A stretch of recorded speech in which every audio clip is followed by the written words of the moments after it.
여러분 한 주간 잘 지내셨습니까? 우리가 오늘 살펴보는 요한 2서와 다음에 살펴본 요한 3서는 대략 같은 분량으로 적은 짧은 편지의 형식의 글입니다. 이 두 편지는 모두 접대에 대한 내용을 다루고 있는데요. 요한 2서는 이단 사상을 가진 선생들을 접대하지 말라 하는 내용이 들어가 있고, 요한 3서는 복음 전도자들을 접대하라 이런 내용으로 되어 있습니다. 앞에 있는 글은 거짓 선생들을 접대하지 말아야 할 것에 대해서 이야기를 하고, 뒤에 있는 글은 참된 복음 전도자를 접대해야 하는 것에 대해서 이야기하고 있기 때문에 모두 접대에 대한 이야기를 다루고 있습니다. 여러분, 그러면 요한 2서에서 접대하지 말아야 할 사람은 누구일까요? 이제 오늘 편지의 인사말부터 같이 한번 살펴보겠습니다. 주보 3면의 말씀 노트가 있는데요. 첫째, 장로가 사랑하는 교회에게 편지합니다. 우리가 오늘 살펴보는 요한 2서는 편지이기 때문에 인사말로 시작을 합니다. 여러분 1절을 보겠습니다. 장로인 나는 택하심을 받은 부녀와 그의 자녀들에게 편지하노니. 먼저 이 편지의 발신자는 장로라고 되어 있습니다. 그런데 여기에 등장하는 장로라는 직분 앞에 아무런 이름이 없기 때문에 여기에 등장하는 장로는 수신자들이 잘 알고 있는 사람입니다. 그래서 우리는 여기에 등장하는 장로가 요한 1서와 동일한 저자인 사도 요한인 것을 어렵지 않게 깨닫게 됩니다. 여러분, 그러면 이 편지의 수신자는 누구일까요? 이 편지의 수신자는 택하심을 받은 부녀와 그의 자녀들이라고 되어 있습니다. 그런데 택하심을 받은 부녀라는 말은 당시의 교회를 뜻하는 말이었기 때문에 이 편지의 수신자는 에베소 지역에 흩어져 있는 교회라고 말할 수 있습니다. 정리를 하면 이 편지의 발신자는 사도 요한이고 수신자는 에베소 교회에 흩어져 있는 교회가 됩니다. 여러분, 이제 1절 전체를 같이 한번 읽어보겠습니다. 1절 같이 읽습니다. 시작. 장로인 나는 택하심을 받은 부녀와 그의 자녀들에게 편지하노니 내가 참으로 사랑하는 자요 나뿐 아니라 진리를 아는 모든 자도 그리하는 것은. 여러분, 지금 장로는 교회를 어떻게 이야기를 하고 있습니까? 내가 참으로 사랑하는 자라고 이야기합니다. 내가 참으로 사랑하는 교회라고 이야기합니다. 그리고 나뿐 아니라 진리를 아는 모든 사람들이 교회를 사랑한다고 이야기합니다. 예수를 진실로 믿는 모든 사람들이 교회를 사랑하는 것입니다. 여러분, 그러면 예수 믿는 사람이 교회를 사랑하는 이유가 무엇일까요? 2절을 보겠습니다. 2절, 우리 안에 거하여 영원히 우리와 함께할 진리로 말미암음이로다. 예수께서 우리 안에 교회 안에 거하고 예수께서 교회 안에 함께하시기 때문에 우리가 교회를 사랑한다는 것입니다. 여러분, 지금 요한이 사랑한다고 말하는 교회는 어떤 교회일까요? 우리가 지난주까지 살펴보았던 요한 1서는 하나님을 빛이라고 말했고 하나님을 사랑이라고 말했습니다. 여러분, 그런데 이 교회 안에 있는 성도들 중에서 빛 가운데 거하지 않고 어둠 가운데 거하면서 죄를 짓는 사람도 있었고, 사랑 가운데 거하지 않고 믿음 가운데 거하면서 죄를 짓는 사람들도 있었습니다. 요한 1서의 표현을 빌리면 사망에 이르지 않는 죄를 범하는 형제도 있었고 사망에 이르는 죄를 범하는 형제도 있었다고 말합니다. 교회 안에 문제가 많았던 겁니다. 더군다나 이 교회는 한때 이 교회에 잠시 머물러 있다가 지금은 교회를 떠난 영지주의자들 때문에 매우 커다란 홍역을 치렀습니다. 이렇게 이 교회는 안에도 문제가 있었고 그리고 밖에도 문제가 끊이진 않았던 겁니다. 그럼에도 불구하고 요한 사도가 하는 놀라운 사실은 하나님께서 이 교회 가운데 거하시고 이 교회 가운데 영원토록 함께 하신다고 이야기를 합니다. 교회가 연약하고 부족하지만 그럼에도 불구하고 하나님께서 항상 함께 하시고 거하시는 곳이 바로 이 땅의 교회라고 말하는 것입니다. 성도 여러분, 우리가 꼭 기억해야 하는 것은요, 교회가 문제가 없어서 사랑하는 것이 아니라 예수님께서 함께 하시기 때문에 우리는 교회를 사랑하는 것입니다. 자, 두 번째를 보겠습니다. 두 번째 이유는 3절인데요. 3절은 같이 한번 읽어보겠습니다. 시작. 은혜와 긍휼과 평강이 하나님 아버지와 아버지의 아들 예수 그리스도께로부터 진리와 사랑 가운데서 우리와 함께 있느니라. 두 번째 이유는 주님이 교회를 통해서 역사하시기 때문에 우리는 교회를 사랑해야 합니다. 여러분, 그러면 주님은 교회를 통해서 어떻게 일을 하십니까? 첫째, 3절 보니까요, 은혜로 일을 하십니다. 두 번째는 긍휼로 일을 하십니다. 그리고 세 번째는 평강으로 일을 하십니다. 여러분, 그러면 은혜는 무엇이고 긍휼은 무엇입니까? 은혜라는 것은 도무지 받을 수 없는 것을 받는 것이고, 긍휼이라는 것은 마땅히 받아야 하는 것을 받지 않는 것입니다. 다시 한번 말해보겠습니다. 은혜는 도무지 받을 자격이 없는 죄인이 구원을 받는 것이고, 긍휼은 마땅히 심판을 받아야 하는 죄인이 심판을 받지 않는 것입니다. 이렇게 은혜와 긍휼은 구원의 축복에 대한 이야기를 말하는 것입니다. 여러분, 주보 옆에다가요, 은혜 옆에다가 자격 없는 죄인이 받는 구원이라고 적어보고요, 긍휼 옆에다가 심판받을 죄인이 피하는 심판이라고 적어보겠습니다. 그리고 평강 옆에다가는요, 영육 간의 간건함이라고 적어보겠습니다. 하나님께서 교회를 통해서 은혜와 긍휼과 평강으로 역사를 하신다는 것입니다. 그래서 우리는 교회를 사랑해야 합니다. 두 번째로 보겠습니다. 둘째, 성도는 계명을 행해야 합니다.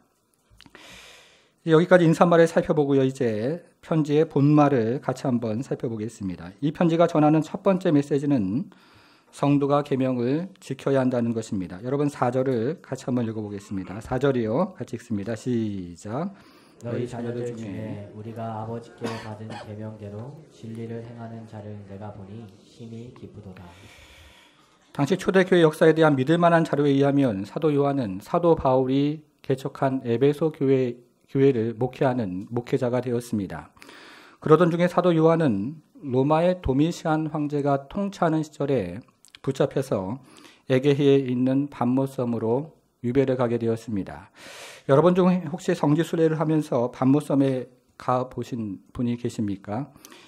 이 사도 요한은 밤모섬의 어느 동굴에서 생활을 했다고 전해지는데요. 이 동굴의 열악한 동굴에서 생활을 하면서 거기서 요한계시록을 기록을 합니다. 그리고 얼마 후에 도미시안 황제가 죽어서 다시 에베소 지역으로 돌아왔는데, 에베소 지역으로 돌아올 때 에베소 교회에 있는 많은 성도들이 열심히 신앙생활을 한다는 소문을 듣고 너무나 기뻐서 이야기를 하는 것입니다. 여러분, 그런데 당시 교회 안에 있는 모든 성도들이 모두 열심히 신앙생활을 하는 것은 아니었습니다. 저희가 이건 4절을 보니까 이렇게 시작을 합니다. 너희 모든 자녀들이, 이렇게 시작하는 것이 아니고요, 너희 자녀들 중에 신앙생활을 열심히 하고 있다는 소문을 들으니 내가 심히 기쁘다, 이렇게 얘기를 합니다. 모든 성도들의 계명을 잘 지키고 있었다는 것이 아니고, 어떤 성도들은 계명을 잘 지키면서 신앙생활을 했는데 반면에 다른 성도들은 계명을 잘 지키지도 않고 신앙생활을 열심히 하지 않는 성도도 있었던 것입니다. 그 사도 요한은 인생의 마지막 메시지로 계명을 지키라고 지금 이야기를 합니다. 여러분, 그러면 사도 요한이 유언과 같이 말하는 계명은 무엇일까요? 그리고 성경이 가장 중요하게 생각하는 계명은 무엇이겠습니까? 이제 이어지는 5절을 보겠습니다. 5절, 부녀여, 무슨 말입니까? 교회여, 이렇게 말하는 것입니다. 교회여, 내가 이제 내게 구하노니 뭐하라고요? 서로 사랑하자. 로마의 도미시안 황제가 죽은 후에 사도 요한은 다시 에베소로 돌아왔는데 이때가 AD 96년경이었습니다. 사도 요한이 AD 98년경에 죽었다고 그렇게 이야기를 하니까요, 인생의 마지막 시점이었던 것입니다. 당시 사도 요한은 몸이 너무나 허약해서 사람들에게 들려서 교회에 왔다고 이야기를 합니다. 이제 제자들이 노구가 된 사도 요한을 부축해서 설교단 위에 의자에 앉히면서 선생님, 이제 오늘은 새로운 말씀을 전해주십시오 라고 말을 합니다. 그러나 사도 요한은 언제나 이 노구가 된 몸을 일으켜 두 손을 들면서 사랑하는 성도 여러분, 서로 사랑하십시오 라는 메시지를 매 주일마다 전했다고 이야기를 합니다. 그리고 사람들에게 이 계명만 지키면 충분하다고 말을 했습니다. 서로 사랑을 하기만 하면 충분하다고 이야기를 했던 것입니다. 다른 것은 다 실패할지라도 사랑하며 살아가는 인생은, 그 인생은 바로 성공한 인생이라고 이야기를 했던 것입니다. 이것이 사도 요한의 마지막 메시지였습니다. 여러분, 그러면 이 서로 사랑하라는 계명, 이 계명은 사도 요한이 처음 우리에게 전해준 계명일까요? 5절을 다시 보겠습니다. 5절. 부녀여 내가 이제 내게 구하노니 서로 사랑하자. 이는 새 계명같이 내게 쓴 것이 아니요. 언제부터 있었습니까? 처음부터 우리가 가진 것이라. 6절도 보겠습니다. 또 사랑은 이것이니 우리가 계명을 따라 행하는 것이요. 계명은 이것이니 너희가 처음부터 들은 바와 같이 그 가운데 행하려 하심이라. 서로 사랑하라는 계명은 사도 요한이 처음 전해준 계명이 아니었습니다. 여러분, 그러면 이 계명은 언제부터 시작이 된 계명일까요? 누가 처음 전해준 계명입니까? 화면으로 레위기 19장 18절 말씀을 같이 한번 읽어보겠습니다. 시작. 원수를 갚지 말며 동포를 원망하지 말며 내 이웃 사랑하기를 내 자신과 같이 사랑하라. 나는 여호와이니라. 여러분, 레위기는 모세오경에 해당하는 책이기 때문에 이스라엘 백성들이 처음 태동할 때부터 들었던 계명이 바로 서로 사랑하라 였습니다. 하나님의 백성이 처음부터 들었던 계명이 바로 서로 사랑하라 였고, 교회가 처음부터 가졌던 계명이 바로 서로 사랑하라 였던 것입니다. 여러분, 이 세상은 사랑할 만한 사람만을 사랑합니다. 마음에 맞는 사람, 능력이 있는 사람, 그리고 젊고 가능성 있고 유능한 사람을 사랑합니다. 그러나 성경은 사랑할 만한 구석이 없는 사람도 사랑하라고 말을 합니다. 마음에 맞지 않는 사람, 부족한 사람, 병든 사람, 마음에 맞지 않는 사람, 부족한 사람, 병든 사람, 그래서 사랑할 만한 구석이 없는 사람도 사랑하라고 말하는 것입니다. 하나님의 백성이 이 계명을 처음부터 받았습니다. 여러분, 그러면 서로 사랑하라는 말은 무슨 말일까요? 6절을 다시 한번 보겠습니다. 6절. 또 사랑은 이것이니 우리가 그 계명을 따라 어떻게 하는 겁니까? 행하는 것이요. 계명은 이것이니 너희가 처음부터 들은 바와 같이 그 가운데에서 어떻게 하라고요? 행하라 하십니다. 사랑은 마음으로 하는 것이 아니라 행동으로 하는 것입니다. 런던 템플 교회에 에밀 매틀러라는 교인이 있었습니다. 이 사람은 식당을 경영하는 사람이었는데요. 돈이 없이 식사를 하러 오는 사람이 있으면 공짜로 밥을 대접하고, 기독교 단체나 그리고 구제단체에서 찾아오면 금고를 열어서 서슴없이 기부를 하는 사람이었습니다.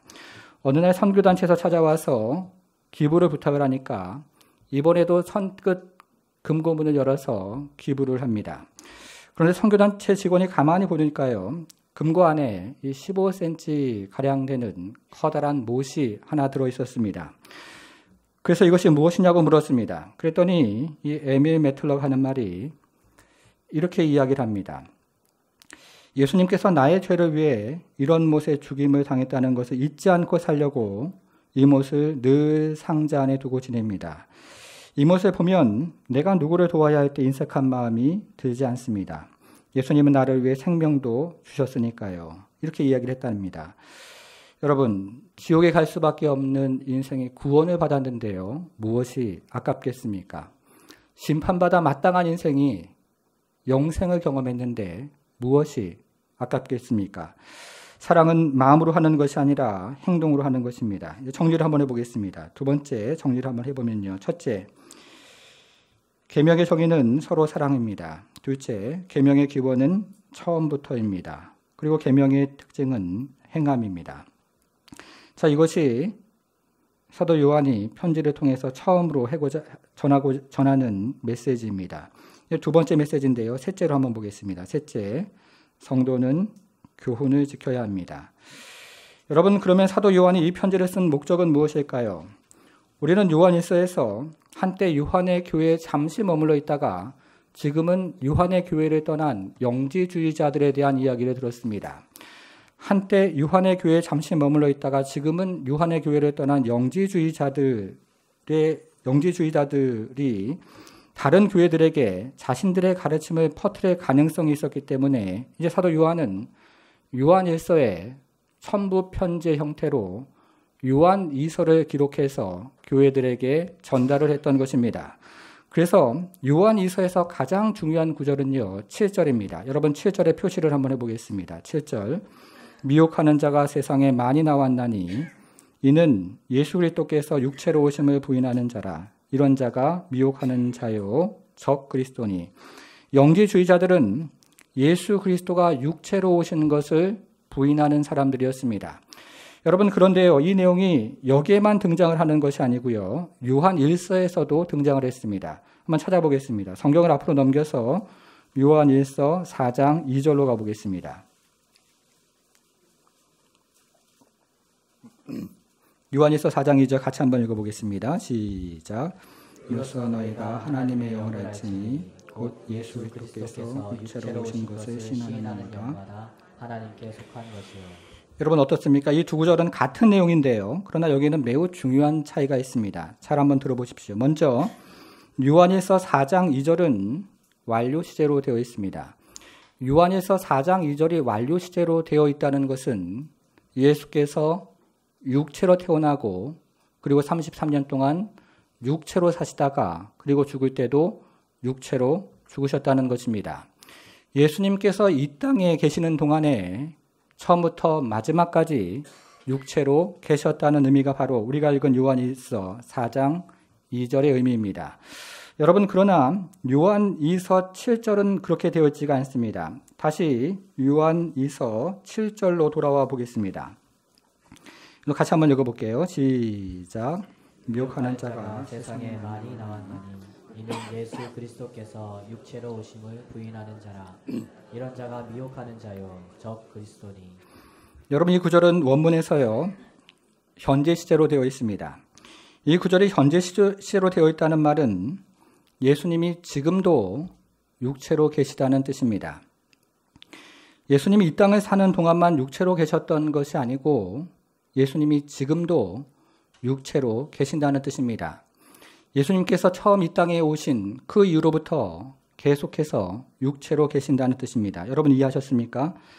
여러분 설교를 들으실 때는 다 이해가 되는 것 같은데요. 한 사람 한 사람 물어보면 잘 모르실 경우가 많습니다. 대부분 성도들이 어떻게 이해를 하고 계시냐면 예수님이 이 땅에서는 육체로 계셨다는 것을 이해하시는데 예수님이 지금은 영으로 존재하신다고 그렇게 이해를 많이들 하십니다. 여러분 그런데 그것이 바로 영지주의자들의 주장입니다. 영지주의자들은 인간 예수가 세례를 받을 때 하나님이신 로고스가 잠시 들어와 머물러 있다가 인간 예수가 십자가에 돌아가기 직전에 하나님이신 로고스가 인간 예수에게서 떠나갔다고 그렇게 주장을 했습니다. 그런데 오늘날 많은 성도들이 영지주의자들처럼 예수님이 이 땅에 사는 동안에는 육체로 존재하셨는데 예수님이 지금은 원래 모습인 영으로 계신다고 그렇게 생각을 합니다. 그러나 성경이 분명하게 말하는 것은 예수님이 이 땅에 사는 동안에도 육체로 계셨고 그리고 그 이후로 지금까지도 육체로 계신다고 증언을 하고 있는 것입니다. 여러분 그래서 예수님은 지금도 완전한 신성과 완전한 인성을 가지고 계셔서 예수님이 지금도 우리의 완전한 중보자가 되어주시고 우리의 완전한 제사장이 되어주시는 것입니다. 이것이 바로 기독교의 핵심 진리입니다. 이것을 바르게 이해를 하셔야 합니다. 여러분 그러면 이 교훈이 얼마나 중요한 교훈입니까? 이제 9절부터 11절까지를 읽어볼 텐데요. 여기서요. 교훈이라는 말을 중심으로 한번 읽어보겠습니다. 9절 지나쳐 그리스도의 뭡니까? 교훈 안에 거하지 아니하는 자는 다 하나님을 모시지 못하되 교훈 안에 거하는 그 사람은 아버지와 아들을 모시느니라. 10절 누구든지 이 교훈을 가지지 않고 너희에게 나아가거든 그를 집에 들이지도 말고 인사도 하지 말라.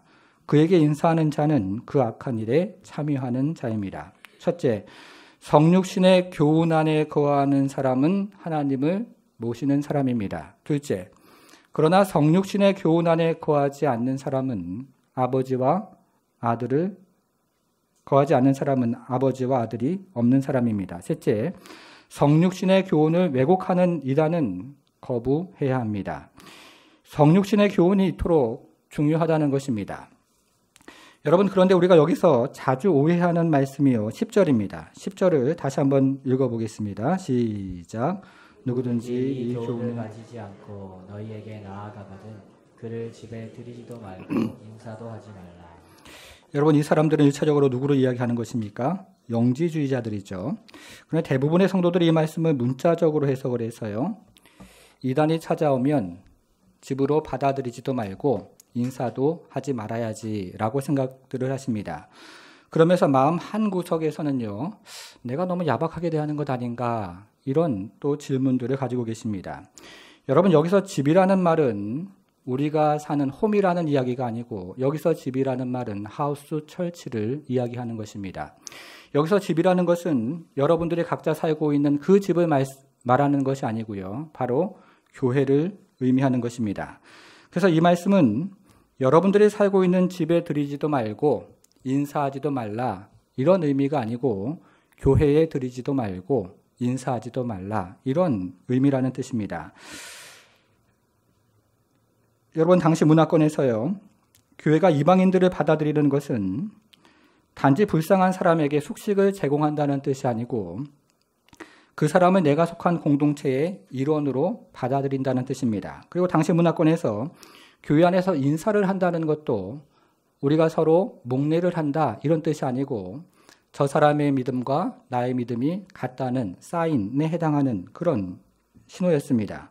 그래서 교회가 어떤 사람을 받아들이고 인사를 하는 것은 단지 불쌍한 사람에게 숙식을 제공하는 것이 아니고 그 사람을 공동체의 일원으로 받아들이고 그리고 그 사람의 믿음을 인정하는 행위였던 것입니다. 그래서 이단을 교회에 들이지도 말고 인사도 하지 말라고 단호하게 말을 했던 것입니다. 여러분, 이해하셨습니까? 여러분, 그러면 실제로 이단이 집으로 찾아오면 어떻게 하시겠습니까? 자, 디도서 3장 10절을 화면으로 같이 한번 읽어보겠습니다. 같이 읽습니다. 시작. 이단에 속한 사람을 한두 번 훈계하되 멀리하라. 일단은 어떻게 하라고요? 훈계를 해야 합니다. 그런데도 듣지 않으면 멀리해야 합니다. 저는 제자 훈련을 마칠 때쯤 되면 훈련을 검증하는 차원에서 이단이 찾아오면 피하지 말고 이야기를 한번 해보시라고 그렇게 권면을 드릴 때가 가끔 있습니다. 실제로 저는 이단이 찾아오면 시간이 되면 집에 들여가지고요, 훈계를 할 때가 있습니다. 잘 듣지는 않아요, 여러분. 그러나 이 포교 활동을 하는 이단을 설득하기가 쉽지가 않은데요, 그것은 논리의 문제가 아니라 영적인 문제이기 때문에 내가 논리적으로 그 사람을 설득을 하더라도 이 사람이 하나님 앞에 쉽게 돌아오지는 않습니다. 그래서 이단을 멀리하라고 그렇게 말씀을 드리는 것입니다. 정리를 한번 해보겠습니다. 첫째, 교훈의 정의는 예수님의 성육신입니다. 둘째, 교훈의 결과는 온전한 상입니다. 이거는 적용해서 다시 한번 설명을 하겠습니다. 셋째, 교훈의 대응은 이단을 멀리하라입니다. 이제 8절을 가지고 적용을 하겠습니다. 8절을 같이 한번 읽어보겠습니다. 시작. 너희는 스스로 삼가 우리가 일한 것을 잃지 말고 오직 온전한 상을 받으라. 여러분, 이 구절은요, 성육신의 교훈을 온전히 그리고 바르게 믿을 때 온전한 상이 있다, 이런 뜻을 가지고 있습니다. 여러분, 그러면 여기서 말하는 온전한 상이 무엇일까요? 여기서 말하는 온전한 상은 성도들이 마지막에 받는 영생을 의미합니다. 그러면 여기서 말하는 삼가하라는 말은 무엇입니까? 여기서 말하는 삼가하라는 말의 원래 의미는 살펴보라, 이런 뜻을 가지고 있습니다. 내 안에 영생의 믿음이 있는지를 살펴보라, 이런 뜻을 가지고 있는 것이 바로 이 8절의 의미입니다. 여러분, 그러면 사도가 내 안에 영생이 있는지를 살펴보라고 말하는 이유가 무엇일까요? 오늘날 교회를 다니는 분들 중에서 교회를 다니기만 하면 구원을 받는다고 생각하시는 분들이 계십니다. 교회를 다니면서 남들에게 해코지하지 않고 착한 일을 하면 구원을 받는 것이지 라고 이렇게 생각을 하시는 분들이 계신다는 것입니다. 예를 한번 들어보겠습니다. 사도행전 8장 13절을 화면으로 같이 한번 읽어보겠습니다. 시작. 시몬도 믿고 세례를 받은 후에 전심으로 빌립을 따라다니며 그 나타나는 표적과 큰 능력을 보고 놀라니라. 여러분, 우리가 읽은 사도행전 8장은 빌립이라는 전도자가 사마리아에서 복음을 전하고 있는 내용입니다. 그런데 빌립이 사마리아에서 복음을 전할 때에 직업이 마술사였던 시몬이라는 사람이 예수를 믿게 되었습니다.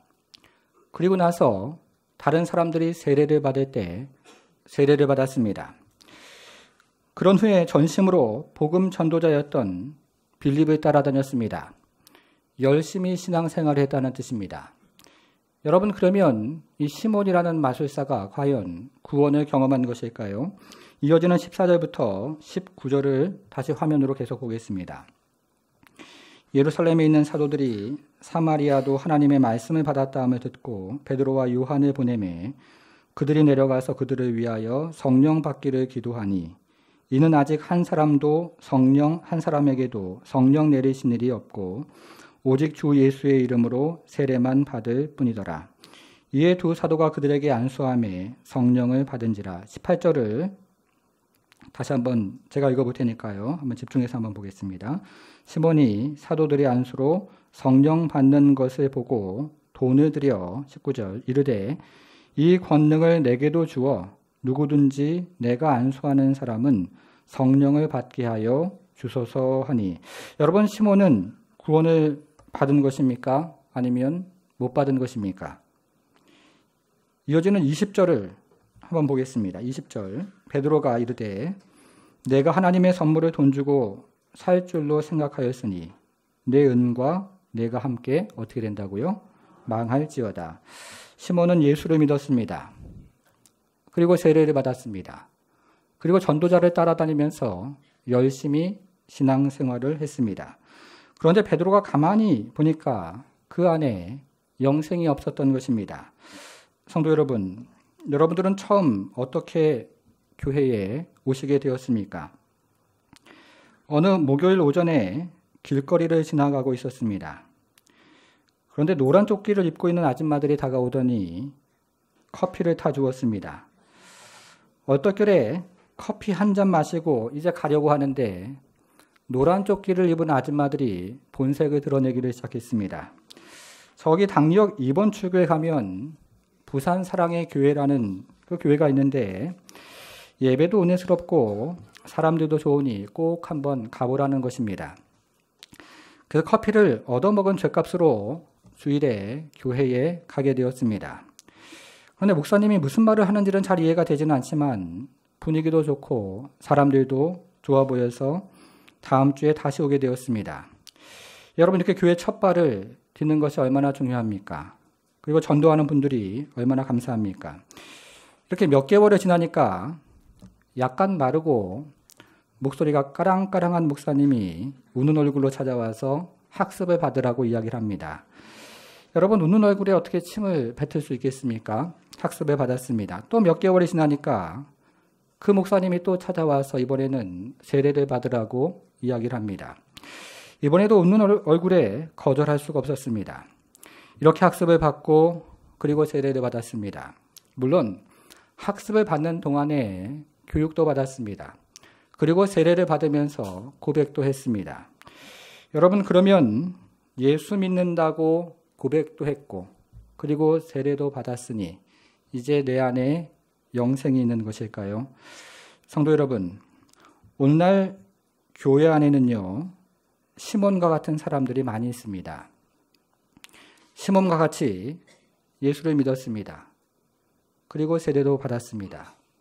그리고 사람들 따라다니면서 열심히 신앙생활도 했습니다. 그래서 마음 가운데 평안도 얻었습니다. 여러분, 그런데 성경이 이야기하는 것은 시몬과 같은 믿음을 가진 것은 구원받는 믿음이 아니라고 지금 이야기를 하고 있는 것입니다. 그래서 이한머리라는 매우 유명한 목사님은 이런 믿음을 가리켜서 일시적인 믿음이라고 얘기했습니다. 저는 이한머리 목사님이 이야기한 일시적인 믿음이라는 표현이 매우 적절한 표현이라고 생각을 하는데요. 여러분, 성경 안에는 이와 같은 일시적인 믿음에 대한 예가 제법 등장을 합니다. 예를 한번 들어보겠습니다. 마태복음 13장 20절, 21절 화면으로 같이 한번 읽어보겠습니다. 시작. 돌밭에 뿌려졌다는 것은 말씀을 듣고 즉시 기쁨으로 받되 그 속에 뿌리가 없어 잠시 견디다가 말씀으로 말미암아 환난이나 박해가 일어날 때에 곧 넘어지는 자요. 여러분, 우리가 잘 알고 있는 말씀인데 이 말씀을 누가 하셨습니까? 예수님이 하신 말씀이죠. 그런데 예수님은 이 말씀을 하셨는데요. 교회 안에 이런 사람들이 있다고 말씀하셨는데 이한머리 목사님은 바로 이런 믿음이 일시적인 믿음이라고 이야기합니다. 오늘날 교회 안에 이런 믿음을 가진 분들이 계셔요. 그런데 오늘날 교회를 다니는 많은 분들이 교회를 다니면서 착하게 살면 천국 간다고 생각을 하십니다. 그리고 좀 더 지각이 있는 분들은 내가 예수 믿는다고 손도 들었고 내가 예수님 믿는다고 고백을 했기 때문에 나는 천국 갑니다 라고 그렇게 확신을 하고 계십니다. 여러분, 물론 예수 믿겠다고 손을 들고 예수 믿겠다고 고백하는 것은 매우 중요한 필요한 과정입니다. 그래서 우리도 새생명주일이 되면 예수 믿겠다고 손도 들고 예수 믿겠다고 고백도 하는 것입니다.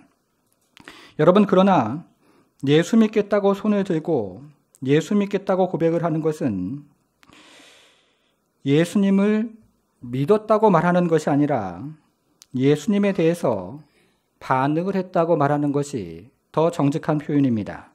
그래서 빌리그리암 목사님은 예수 믿겠다고 손을 들고 예수 믿겠다고 고백을 하는 것은 예수를 믿는 것이 아니라 예수님에게 반응을 하는 것입니다. 이렇게 표현을 했습니다.